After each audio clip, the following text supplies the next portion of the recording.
and welcome to Strategic Alternatives, the RBC Capital Markets podcast. Please listen to the end of this podcast for important disclaimers. I'm Paul Treiber, Canadian software analyst, and I'm joined here today by my colleague Rishi Jaluria, US software analyst. We're going to be reflecting on RBC's Canadian Private Technology Conference, which took place earlier this month. We hosted 25 differentiated private tech companies and came away with some fascinating insights. We're going to share the headlines with you. Rishi, it's fair to say that the event was overshadowed by one big topic, which will come as no surprise to anyone who's really following software.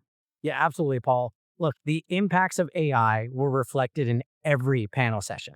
What was interesting was actually the lack of consensus.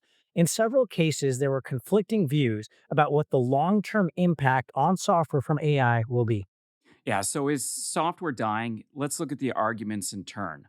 On the one hand, you have the SaaSpocalypse scenario. One business leader believes AI will self-compound its own development, leading software to converge towards minimal headcount, leaving some software names at risk of going under.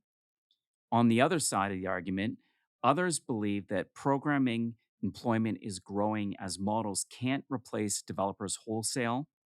Several companies say that their customers are expanding software, not abandoning it. They're using AI to deliver more capabilities and move faster. And then also something that's interesting is that one emerging role for software is optimizing the use of AI tokens, which are extremely expensive and basically the base unit of text that AI models use to understand language.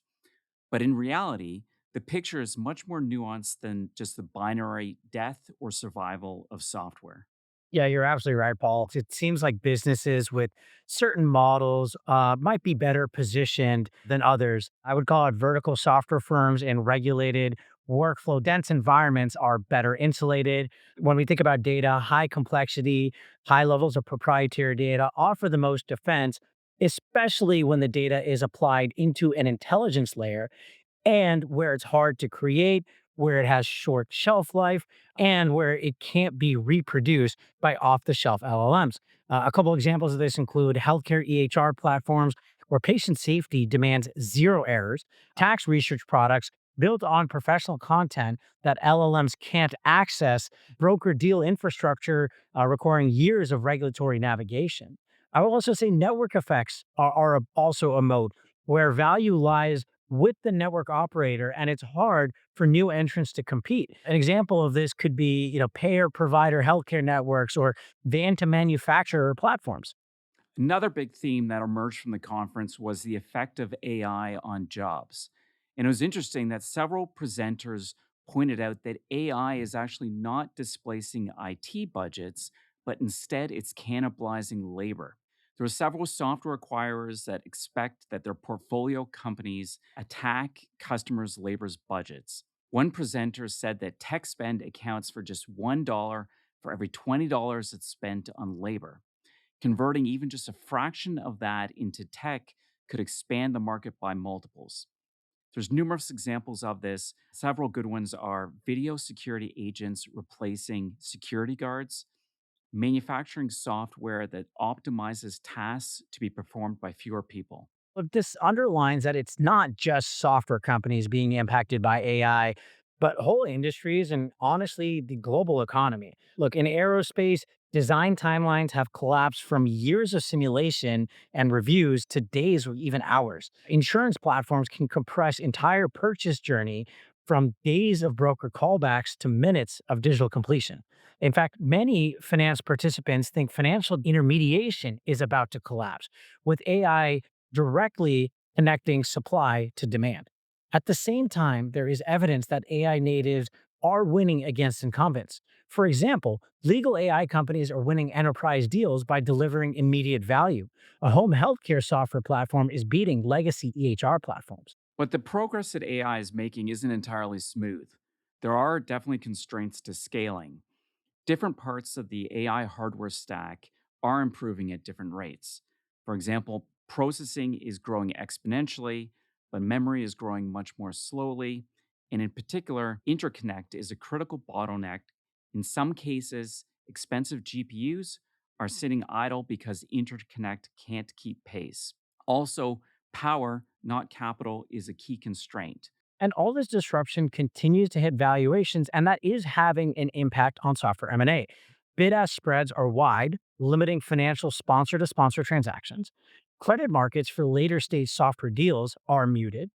The regulatory approval environment is a little bit more favorable, but really any recovery will depend on the recovery evaluations.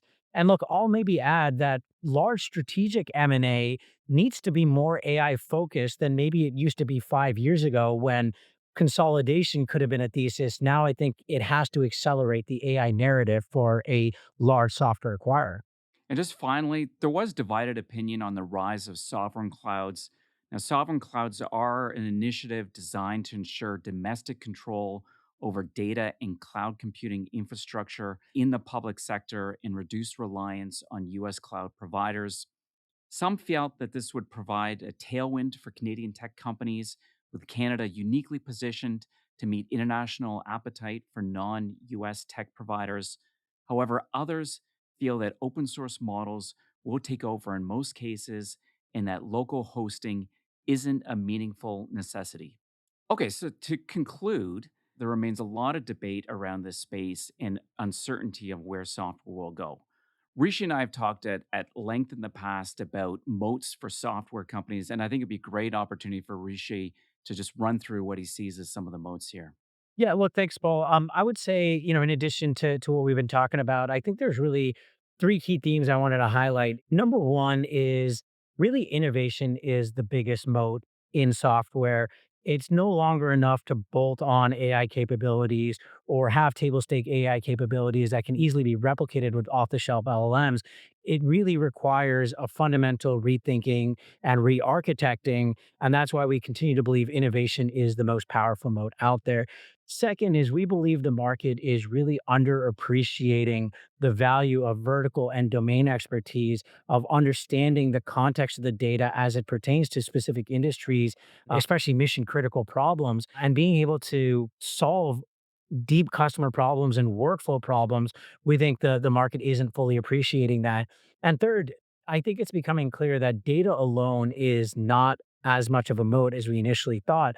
What really matters is how do you take that data and get the correct insights out of it? How do you make it actionable? How do you add context to that and get that deeply embedded within your software solution? I'll turn it back over to you, Paul.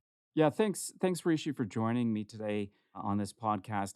To get our full insights on the top 10 conference themes, contact your RBC representative.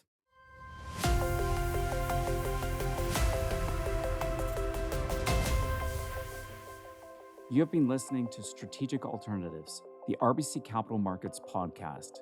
This episode was recorded on June 11th, 2026. Listen and subscribe to Strategic Alternatives on Apple Podcasts, Spotify, or wherever you listen to your podcast. See you all next time. This content is based on information available at the time it was recorded and is for informational purposes only. It is not an offer to buy or sell or a solicitation, and no recommendations are implied. It is outside the scope of this communication to consider whether it is suitable for you and your financial objectives.